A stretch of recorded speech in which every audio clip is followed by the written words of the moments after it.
دیکھو مجھے سیالکوٹ میں ایک تاجر ملے, اللہ ان کی عمر میں برکت دے, بڑا پیارا واقعہ سنایا انہوں نے کہا میں اپنے والدین کے, ہم لوگ بہت سارے بیٹے تھے, تو میرے جتنے بھائی وہ سارے امریکہ چلے گئے, میں اکیلا رہ گیا پاکستان میں, اور سارے کھاتے پیتے. اب کہہ رہے ہیں مجھے بھی خیال, مجھے بھائی بلا رہے تھے امریکہ آ جا, یہاں بزنس ہے, کاروبار ہے وغیرہ وغیرہ نا, جاب بھی بہت اچھی ہوتی ہے. 20-22 سال کے نوجوان کو کتنا شوق ہوتا ہے امریکہ جانے کا. کہہ رہے ہیں مجھے یہ خیال ہوا کہ یار میری والدہ یہاں کیا ہو جائیں گی اکیلی, کوئی بیٹا بھی والدہ کے ساتھ نہیں ہے. اب کہہ رہے ہیں مجھے سب کہنے لگے یار اماں کا وہاں سے پیسے بھیج دینا, کچھ بھی کر لینا, لیکن یہ کہ ابھی چلے جاؤ یار, تمہاری تو زندگی بن جائے گی, تم کیا اماں لگا کے رکھی ہوئی ہے. کہہ رہے میں جماعت میں نکلا تو حضرت مولانا طارق جمیل صاحب اس وقت زیادہ مشہور بھی نہیں تھے, پرانا قصہ ہے ان کا. کہہ رہے وہ کپڑے دھو رہے تھے, تو کپڑے دھوتے ہوئے میں نے ان سے پوچھا, میں نے کہا حضرت ایک طرف میری والدہ ہیں, دوسری طرف بزنس, پیسہ, امریکہ کی رنگ رلیاں, تو آپ مجھے مشورہ دے دیں کہ میں امریکہ جاؤں یا یہاں رہ کے اپنی والدہ کی خدمت کروں, یہیں کوئی روزگار تلاش کروں. تو کہتا ہے انہوں نے مجھے خود اپنا واقعہ سنا ہے, کہہ رہے ہیں کپڑے دھوتے دھوتے نا میری طرف ایک نظر اٹھا کے, ان کی سرائیکی زبان ہے نا, سرائیکی ہے بدنی پنجابی حضرت کی, تو اس زبان میں مجھ سے کہا کہ ادھر کوئی اور اللہ ہے جو ادھر تجھے رزق دے گا, یعنی پاکستان میں رزق دینے والا اللہ کوئی اور ہے اور وہاں رزق دینے والا اللہ. او بھائی تو اللہ کی خاطر جب ماں کی خدمت میں ہے تو جو اللہ تجھے وہاں کھلا سکتا ہے یہاں کیوں نہیں کھلائے گا. اب دیکھو مقصد چونکہ آخرت تھا نا, تبلیغ میں سہ روزے لگانے کی برکت سے اتنا تو سمجھ میں آ گیا کہ مقصد پیسہ کمانا نہیں ہے, اب مقصد آخرت ہے, اور آخرت کہہ رہی ہے کہ اماں کی کو اکیلا چھوڑ کر مت جاؤ. تو انہوں نے, قرآن کیا کہتا ہے کہ آثر الحیات الدنیا, جب آخرت اور دنیا کا ٹکراؤ ہوگا نا تو جو دنیا کو ترجیح دے گا اس کا ٹھکانہ جہنم میں, جو آخرت کو ترجیح دے گا اس کا ٹھکانہ جنت ہے. قرآن نے یہ نہیں کہا جو دنیا کو چھوڑ دے وہ جنت میں جائے گا, یا جو ہے وہ, بس قرآن کہہ رہا ہے جہاں دنیا اور آخرت میں ٹکراؤ ہوگا. دیکھو دنیا امریکہ جاتی ہے تو دنیا اور آخرت میں کوئی ٹکراؤ نہیں ہو رہا, جائیں کس نے منع کیا ہے آپ کو, لیکن جہاں اکیلی ماں رہ رہی ہو پیچھے اور اس کا کوئی خدمت کرنے والا نہ ہو, یہاں دنیا اور آخرت میں کیا ہو رہا ہے, لڑائی ہو رہی ہے. اب ساتھ کس کا دینا ہے آپ نے, تو یہاں آپ کا مقصد اگر آخرت ہے تو آپ دنیا پہ لات مار دو گے اور آپ کہو گے بھائی وہ یہ یہاں عیاشی تو پیسہ تو قارون سے زیادہ میں کما نہیں سکتا, زیادہ زیادہ یہ ہوا نا امریکہ جا کے قارون جیسے خزانے آ جائیں گے میرے پاس, تو کیا ہوگا پھر, مریں گے تو مقصد میں کیا ہو جائیں گے, ناکام. تو انہوں نے کہتے ہیں حضرت مولانا نے مجھے اتنی سی بات کہی کہ بھائی وہاں کا اللہ کوئی اور ہے اور یہاں کا کوئی اور ہے, تو چلا جا, اگر وہی اللہ یہاں بھی رزق دے سکتا ہے وہاں بھی تو پھر یہیں رہو. کہہ رہے بس میں نے کہا ٹھیک ہے, یہ ہمت کرنا کم عمری میں آسان کام نہیں ہوتا. تو میں نے ان کی فیکٹری دیکھی ماشاءاللہ, ان کو جو اللہ نے نوازا ہے پاکستان میں, سب بہن بھائیوں سے کئی گنا زیادہ نوازا ہے.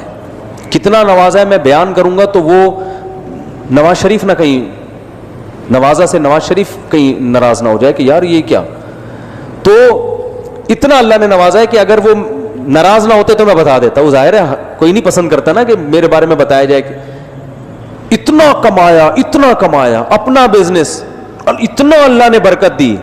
تو یہ تو اللہ نے دنیا میں دے دیا نا کہ بھائی تم نے مقصد کے لیے ضرورت کو قربان کر دیا تو میں نے مقصد بھی پورا کر دیا, یعنی ضرورت بھی پوری کر دی. اور آخرت اس سے کیا ہے, آخرت کا اجر تو ماں کی خدمت میں, تو آخرت میں جو اللہ نے رکھا ہے وہ تو ہم سوچ بھی نہیں سکتے. تو بھائی یہی لائف اسٹائل اللہ ہم سے چاہتا ہے. تو یہ باتیں بتانے کے لیے پیغمبر آتے ہیں, پیغمبروں کے علاوہ کوئی اور یہ باتیں نہیں بتاتا, اور پیغمبروں کے جانے کے بعد علماء یہ باتیں بتاتے ہیں جو پیغمبروں کے وارث ہیں. کہ جس قوم میں علماء ہیں جن کو دیسی زبان میں مولوی کہا جاتا ہے اور دنیا کا سب سے ناکام ترین طبقہ سمجھا جاتا ہے, اللہ کی نظر میں ان مولاناؤں کا وجود جو اہل حق ہیں ان کا وجود کسی قوم میں اللہ کی سب سے بڑی نعمت ہے, جس کو آپ دنیا کا سب سے بیکار ترین طبقہ سمجھتے ہو, بشرطے کہ اہل حق عالم ہو, روحانی ٹوپی ڈرامے نہ ہو. یار تم مجھے ایک بات بتاؤ, تم گورے کی اتنی عزت کرتے ہو اس لیے کہ وہ ہر چیز کا پرپس جانتا ہے, اسے پتہ ہے موبائل کیوں بنایا گیا, کیسے کام کرے گا. اگر بنی ہوئی چیزوں کے بارے میں جو استعمال کرنا جانتا ہو اس کی بیس پر کسی کو عزت دی جائے گی, تو جو انسان کے پرپس ہی کو نہ جانتا ہو اس کو کیسے آپ عزت دے سکتے ہو. سب سے زیادہ قابل عزت وہ ہے جو سب سے پہلے انسان کو پہچانے کہ اس کو کیوں بنایا گیا. تبھی ہم گوروں کی اس ترقی کو دیکھ کے بڑا متاثر ہوتے ہیں اور کہتے ہیں کامیاب لوگ ہیں. بھائی یہ کامیابی ایسے ہی ہے جیسے سفر میں آپ کو پتہ ہے نہیں کہاں جانا ہے, لیکن بزنس کلاس میں آپ سفر کر رہے ہو, لگژری لائف ہے آپ کی, منزل کا پتہ نہیں ہے. گورا بزنس کلاس میں سفر کر رہا ہے لیکن اس بیچارے کو پتہ ہی نہیں ہے کہ میں نے جانا کہاں ہے.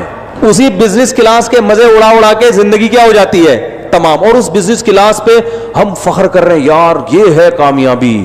اور ہم اکانومی کلاس میں, پہلے تو ٹرینوں میں نا جو غریب لوگ سفر کرتے تھے واش روم کے باہر لیٹے ہوئے ہوتے تھے نا بغیر ٹکٹ کے, ٹھیک ہے نا.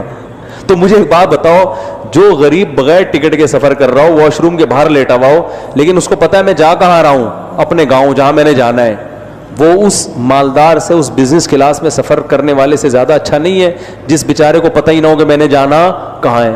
اس کا تو ہر لمحہ اسے ڈرا رہا ہے کہ ایسا نہ ہو میں منزل سے اور دور ہو رہا ہوں. تو بھائی خوب اچھی طرح سمجھ لو کہ ہماری زندگی کا ایک بڑا مقصد ہے, وہ ہے آزمائش. اچھا بنیں گے تو اجر ملے گا, برا بنیں گے تو کیا ملے گی, چترول لگیں گے, سزا ملے گی قیامت کے دن. کیونکہ یہ سزا اور جزا بھی اسی سے سمجھ میں آتی ہے, کیونکہ جس مقصد کے لیے بھیجا گیا اگر اس مقصد کو پورا کرنے پر کچھ مل نہیں رہا ہے تو پھر اس مقصد کا ہونا نہ ہونا کیا ہے برابر. کمپنی نے الیکٹریشین کو بھیجا تو بجلی کے کھمبے لگائے گا وہاں جا کے, پلمبر کو بھیجا تو کیا کرے گا, نل کے لگائے گا. وہ کیا اگر میں لگا دوں گا تو کیا ملے گا, کہ کچھ بھی نہیں ملے گا. نل کے ملیں گے, لوگوں کو پانی ملے گا, اور مجھے کیا ملے گا, آپ کو کچھ نہیں ملے گا. وہ لگائے گا نل کے, اور کام پورا کرنے کے بعد اجر ملتا ہے یا پورا کرنے سے پہلے؟ پورا کرنے کے بعد ملتا ہے. تو یہ دنیا میں غیر مسلم سوال پوچھتے ہیں, کہتے ہیں موت کے بعد زندگی نہیں ہے. تو بھائی کام کا ٹائم تو زندگی ہے, تو اس کا پتہ چلتا ہے کہ اجر زندگی کے بعد ہے.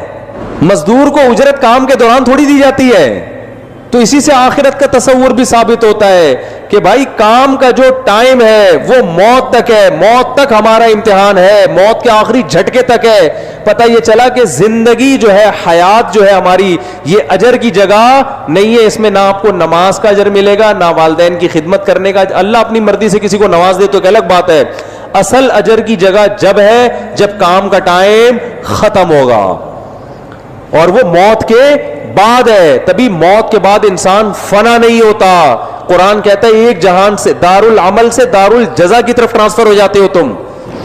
تو قرآن کی جو باتیں ہیں میرے بھائی وہ فطرت کو اپیل کرتی ہیں, اور قرآن کے علاوہ جو آپ کو غیر مسلم جس راستے کی طرف, اور لبرل لوگ اور دنیا دار جس راستے کی طرف لے کر جا رہے ہیں, وہ پہلی نظر میں تو بڑی اچھی ہیں, لیکن وہ دعوے اندر سے کھوکھلے ہیں. وہ آپ کو تباہی اور بربادی کی طرف لے کے جا رہے ہیں. وہ سفر کو مقصود بنا رہے ہیں. سفر کس مقصد کے لیے, اس سے بحث کرنے کے لیے وہ تیار ہے ہی نہیں ہے. تو اب اس آخرت کو سامنے رکھ کے آپ کو فیصلہ کرنا پڑے گا کہ مقصد کیا ہے اور ضرورت کیا ہے. ضرورت کی ڈیفینیشن یہ ہے, علامت یہ ہے کہ اسے مقصد پہ قربان کیا جاتا ہے, اور مقصد کی ڈیفینیشن یہ ہے کہ اسے ضرورت پہ قربان نہیں کیا جاتا. آپ نے پشاور جانا ہے, مقصد ہے آپ کا اتنے بج کے اتنے منٹ پہ وہاں پہنچ جانا. ذریعہ مقصد کیا ہے؟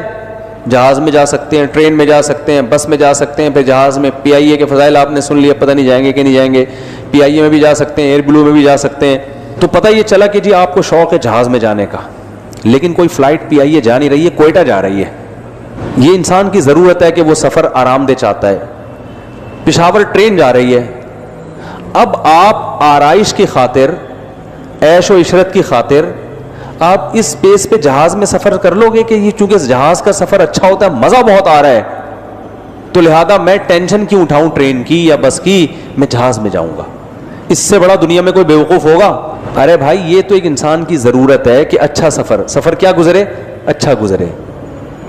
لیکن اگر اچھے سفر کی وجہ سے آپ کی منزل ہی چینج ہو رہی ہے, جانا وہاں ہے پہنچ وہاں رہا ہے, ٹھیک ہے نا, تو پھر اس ضرورت کو قربان کیا جائے گا.